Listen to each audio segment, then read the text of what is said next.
रुको, 1 मिनट के लिए अपनी आंखें बंद करो और अब सोच कर देखो, तुम जिंदा हो या जिंदा लाश बन चुके हो। जब सांसें लेना भी एक कंपटीशन बन जाए और किताबें तुम्हारी जिंदगी निचोड़ लें, तो समझ लेना तुम ज्ञान के मंदिर में नहीं, एक कैद खाने में हो। और आज मैं उस खूबसूरत झूठ से पर्दा उतारने वाला हूं जिसे हम एजुकेशन कहते हैं। तैयार हो जाओ, क्योंकि जो सच मैं दिखाने वाला हूं वो तुम्हारी नींद उड़ा देगा।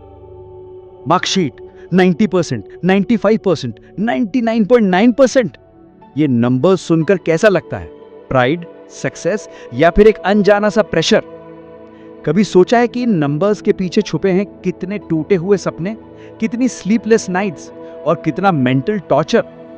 Welcome to the red one. और आज हम खींचने वाले हैं पर्दा उस चमकती हुई इंडस्ट्री के पीछे के अंधेरे से जिसे हम कहते हैं एजुकेशन। यार, बचपन से हमें एक ही चीज सिखाई जाती है, पढ़ोगे लिखोगे बनोगे नवाब, खेलोगे कूदोगे होगे खराब।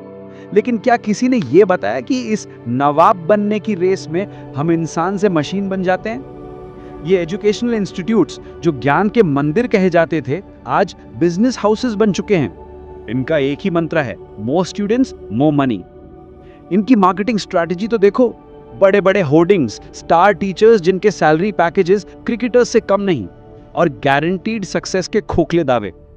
हम और हमारे पेरेंट्स इस चक्रव्यूह में ऐसे फंसते हैं कि अपनी सारी सेविंग्स इनकी फीस भरने में लगा देते हैं, और बदले में मिलता क्या है? एक आउटडेटेड सिलेबस जो इंडस्ट्री डिमांड से बिल्कुल अलग है।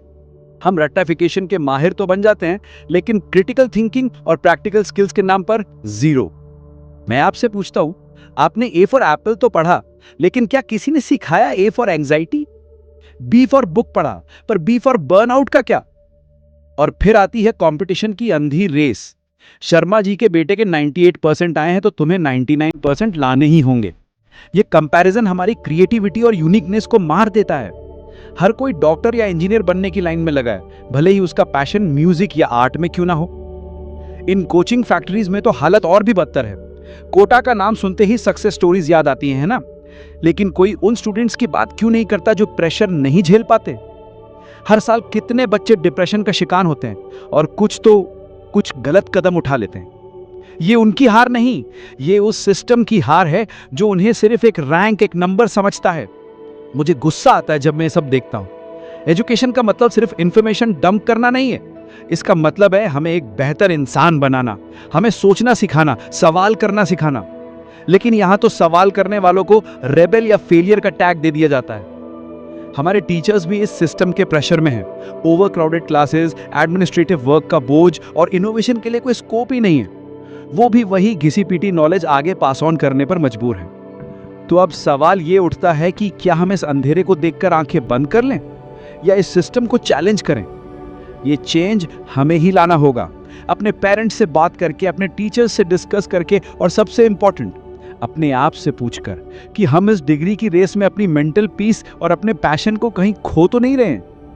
सक्सेस का मतलब सिर्फ एक हाई पेइंग जॉब नहीं है। सक्सेस का मतलब है वो काम करना जिससे आपको खुशी मिले, जिससे सोसाइटी में कोई पॉजिटिव चेंज आए।